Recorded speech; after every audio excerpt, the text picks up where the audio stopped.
Selamat datang kembali di channel YouTube Kisah Misteri Horor. Pada kesempatan ini kami hendak mengisahkan tentang berbagi pengalaman di tempat ritual mistis pesugihan dan pengasihan.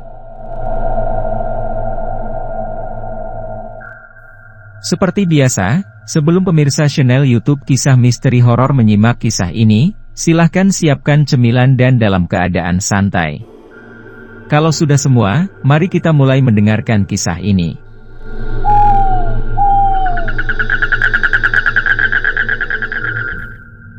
Di bawah langit gemerlap bintang, masih teringat dalam benak saya pertama kali mulai tertarik dengan dunia mistis. Saat itu di Pantai Bilkambang, Kabupaten Malang, saya mendengar cerita yang terasa sangat luar biasa. Cerita tentang orang yang saling berkelahi karena buah jatuh di makam yang berada di puncak gunung, dan tentang orang yang rela mengorbankan anaknya, hanya untuk mendapatkan kekayaan dengan cepat. Cerita ini tentu saja sangat menarik. Beberapa kali, cerita serupa selalu saya dengar. Apalagi permasalahan semakin menarik karena ada kisah tentang perdukunan, peziarahan, persekutuan dengan setan dan ilmu susuk.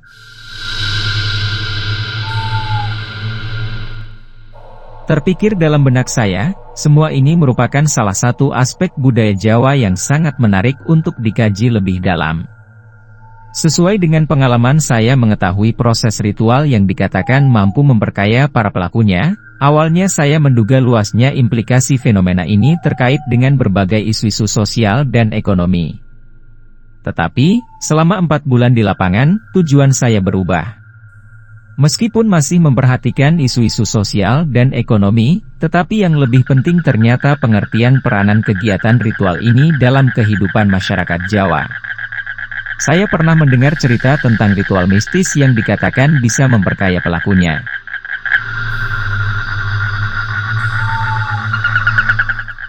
Tertarik pada baik hal-hal mistis maupun kekayaan, untuk saya, ini merupakan salah satu aspek budaya Jawa yang sangat menarik untuk dikaji lebih dalam.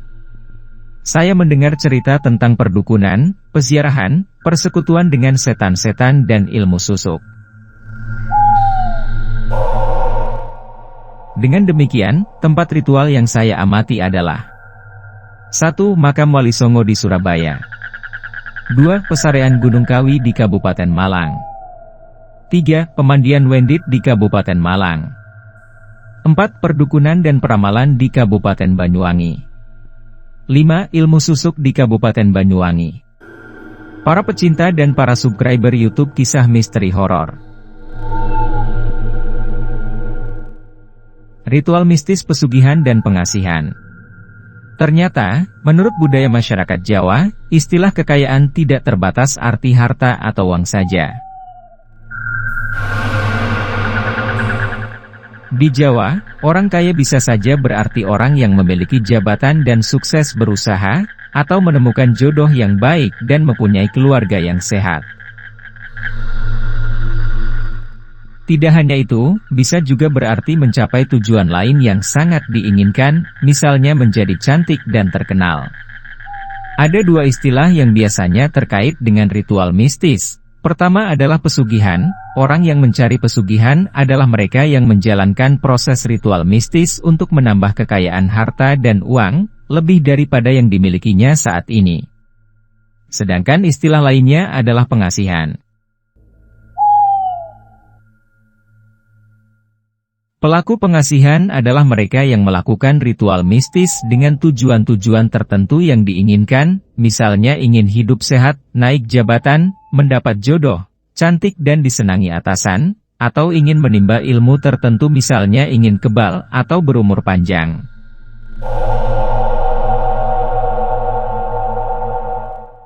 Para pecinta dan para subscriber YouTube Kisah Misteri Horor tentu pada penasaran dengan kisah yang akan kami ceritakan, bukan? Nah, biar tidak kelamaan, saya akan bercerita satu persatu tempat yang saya kunjungi. Sebelum dimulai, yuk kita bareng-bareng seruput kopinya. Makam Wali Songo di Masjid Ampel, Surabaya. Makam Wali Songo tersebar di berbagai wilayah di Pulau Jawa. Wali Songo adalah 9 orang wali atau sunan, orang-orang yang pertama menyebarkan agama Islam di tanah Jawa.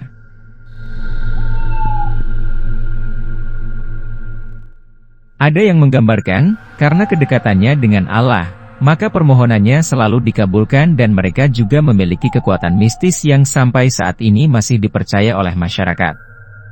Oleh karena itu maka mereka tidak pernah sepi sari peziarah. Mereka beralasan jika berdoa di makam Wali Songo akan cepat mendapat wasilah Allah. Dengan demikian, apa yang menjadi permintaan mereka akan segera terwujud atau dikabulkan. Dari peziarah yang datang, sebagian besar berdoa memohon kekayaan dengan berbagai cara. Misalnya ada yang memohon tambah rezeki, kelancaran profesi dan usaha, atau penglaris, atau bahkan meminta pesugihan. Sangat terkenalnya makam Wali Songo ini sehingga banyak dimanfaatkan beberapa orang dengan membuka paket tur berkeliling Jawa khusus mengunjungi ke-9 pemakaman Wali Songo ini. Bahkan kegiatan tur ini sudah sangat terkenal dan mendapat tanggapan positif dari masyarakat.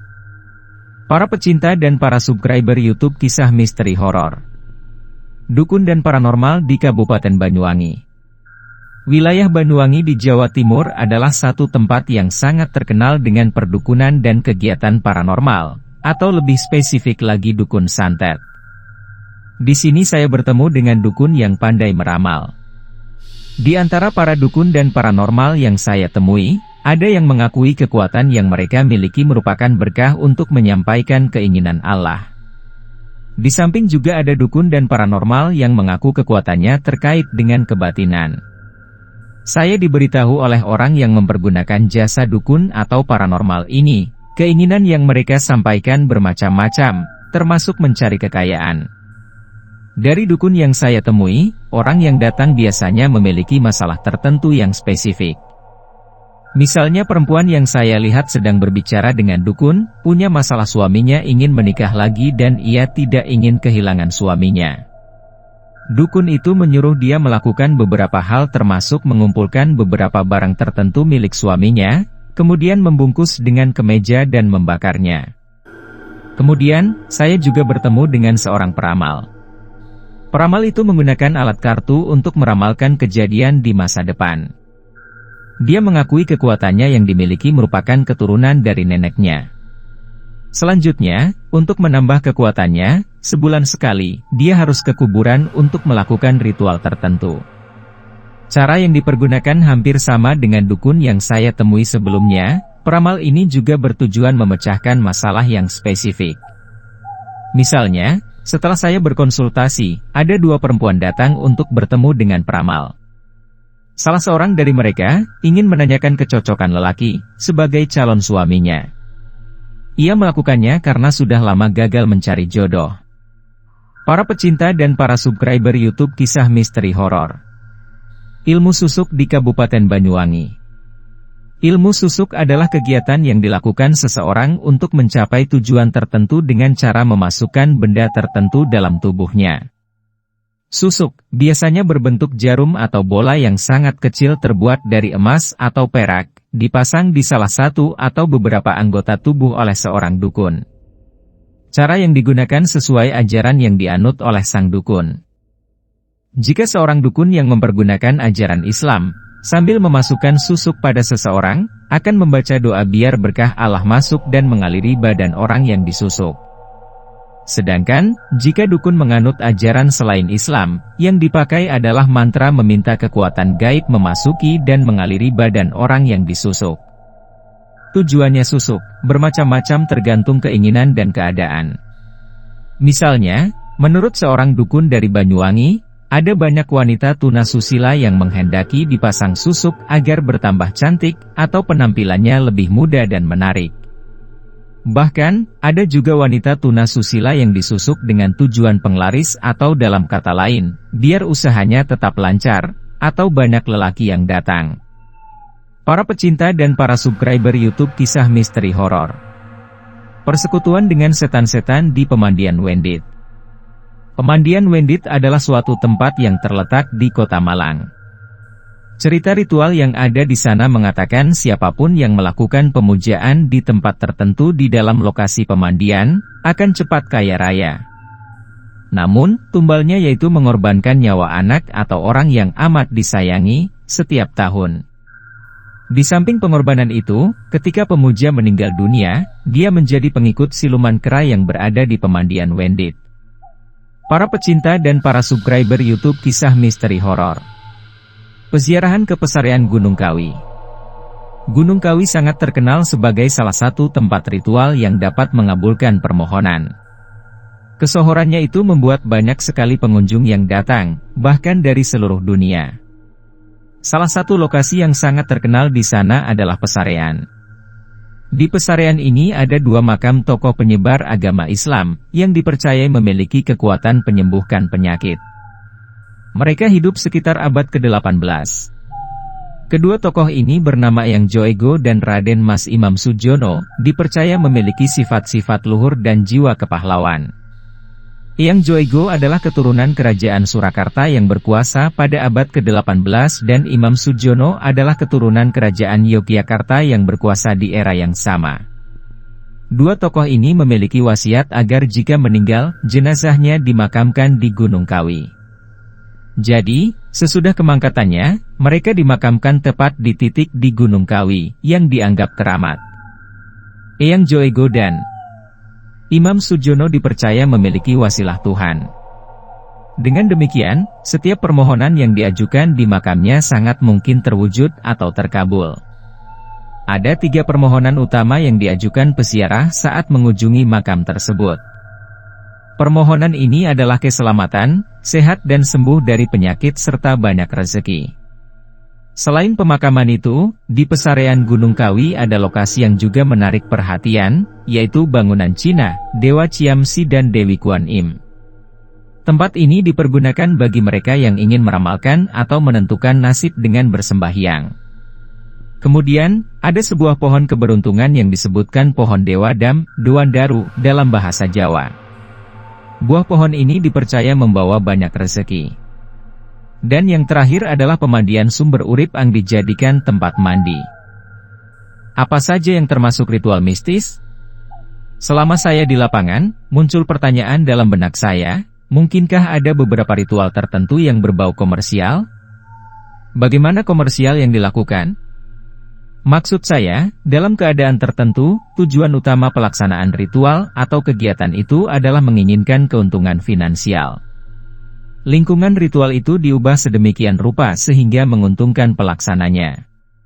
Tentu saja banyak sekali orang yang tergantung pada ritual ini untuk mendapatkan penghasilan. Akan tetapi, komersialisme tidak selalu ditunjukkan oleh ritual ini. Misalnya di Gunung Kawi, banyak penduduk desa yang mencari nafkah dengan menjual bunga mawar dan buah tangan kepada peziarah. Tetapi menurut saya, Pesarean Gunung Kawi tidak terpengaruh oleh komersialisasi. Peziarahan ingin tujuannya tercapai, sementara keberadaan penjual, waning dan penginapan hanya untuk mempermudah peziarah melakukan proses peziarahan. Jadi, keadaan seperti ini merupakan pengaruh modernisasi. Dan modernisasi ritual ini bukan hal yang buruk. Modernisasi lingkungan terjadi sehingga ritual lebih relevan pada zaman ini. Misalnya Gunung Kawi, sekali lagi, selamatan yang dilaksanakan di pemakaman bertujuan, antara lain, melancarkan usaha. Hal ini dilakukan karena sesuai dengan berkembangnya dunia bisnis. Meskipun demikian ada beberapa yang benar-benar berbau komersial. Misalnya banyak ritual yang dimasukkan dalam iklan. Jumlah iklan untuk pelayanan mistis sangat banyak. Keberadaan iklan tersebut memunculkan beberapa isu yang menarik tentang kebatinan Jawa, sehingga keadaan ini menunjukkan sudah terkomersialisasi. Iklan tersebut terletak di majalah, koran dan televisi. Media yang khusus dibuat tentang supranatural. Dengan memakai gambar yang menarik dan kata-kata sensasional, iklan tersebut membuat pengakuan yang luar biasa. Dampak globalisasi dan modernisasi. Masyarakat Jawa mengalami monetarisasi dan sekarang lebih menunjukkan ciri-ciri konsumerisme dan materialisme. Yang merupakan dampak krisis moneter, mencari uang menjadi lebih sulit dan tentu saja menimbulkan perasaan ketidakpastian. Jadi, apa arti semua ini? Sebagian budaya Jawa, kegiatan mistis turut berubah. Menurut budaya Jawa, lingkungan kegiatan mistis juga bergerak menjadi lebih modern dan dalam keadaan tertentu, perubahan itu mulai muncul dengan banyaknya pelayanan ritual mistis yang dilakukan dengan tujuan menghasilkan uang. Lalu, bentuk apa saja diambil oleh kegiatan ini dan peranannya dalam masyarakat di masa depan? Saya menduga bahwa kemiskinan, yang diciptakan oleh kesulitan ekonomi dan kekacauan politik, ditambah dengan perhatian terus-menerus terhadap kejawen dan agama, akan mendatangkan kepopuleran kegiatan ritual ini. Bahkan kondisi ini akan berlangsung lama. Bentuk apa kegiatan ini? Saya percaya, penyesuaian antara kondisi modern dan sifat dasarnya mempertahankan ritual mistis. Akankah sifat komersial menunjang kegiatan ini? Saya yakin sebagian akan menjadi sangat komersial seperti semacam industri yang melibatkan turisme, penjualan barang-barang, souvenir, dan berbagai pelayanan spesialisasi, sedangkan sebagian lain akan tetap dengan dasar yang sama tetapi mengalami kemajuan zaman atau modernisasi. Setelah beberapa kali datang ke tempat yang banyak dikunjungi untuk proses ritual, ternyata menurut budaya masyarakat Jawa istilah kekayaan tidak terbatas pada arti harta atau uang saja. Di Jawa, orang kaya tidak harus kaya harta atau uang, tetapi bisa saja berarti orang yang memiliki jabatan, atau menemukan jodoh yang baik. Tidak hanya itu, bisa juga berarti mempunyai keluarga yang sehat dan sukses berusaha, atau dengan tujuan lain yang sangat diinginkan, misalnya menjadi cantik dan terkenal. Jadi, ketika ada cerita tentang proses ritual yang bisa memperkaya pelakunya, bukan hanya menunjukkan ritual yang bisa menjadikan seorang kaya raya atau hartawan dengan cepat saja, tetapi juga berarti ritual bagi mereka yang ingin menyembuhkan penyakit, menemukan jodoh, atau mendapat jabatan. Ada dua istilah yang biasanya terkait dengan ritual mistis. Pertama adalah pesugihan. Pesugihan adalah istilah yang diambil dari kata dasar bahasa Jawa, yaitu sugih yang artinya kaya. Jadi yang mencari pesugihan adalah mereka yang menjalankan proses ritual mistis untuk menambah kekayaan harta dan uang, lebih daripada yang dimilikinya saat ini. Sedangkan istilah lainnya adalah pengasihan. Juga berasal dari kata dasar bahasa Jawa, kasihan, yang artinya menginginkan tujuannya tercapai. Jadi pelaku pengasihan adalah mereka yang melakukan ritual mistis dengan tujuan-tujuan tertentu yang diinginkan, misalnya ingin hidup sehat, naik jabatan, mendapat jodoh, cantik dan disenangi atasan atau ingin menimba ilmu tertentu misalnya ingin kebal atau berumur panjang. Oleh karena itu, sebagai tujuan dari laporan ini, kekayaan yang dimaksudkan tidak terbatas pada harta atau uang saja, tetapi juga bagaimana mendapatkan jabatan, jodoh dan keluarga yang baik, bebas dari penyakit, sehingga ritual yang dilakukan akan menunjukkan ritual sesuai dengan tujuan yang diinginkan.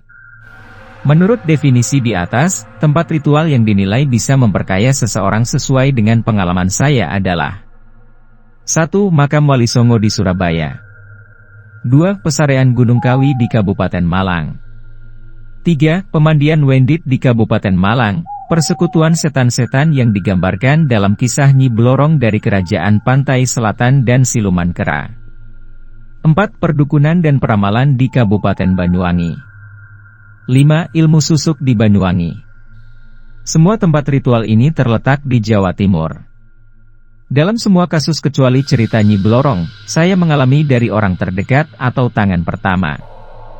Sesuai urutan pengalaman saya, pertama saya mengunjungi Masjid Ampel di Surabaya yang di dalamnya terdapat makam Sunan Ampel salah satu Wali Songo, keraton salah satu tempat ritual di puncak Gunung Kawi di Kabupaten Malang, mengunjungi seorang dukun dan peramal di Kabupaten Banyuwangi, bahkan saya mencoba langsung diberi susuk dan juga mengunjungi pemandian Wendit Kabupaten Malang.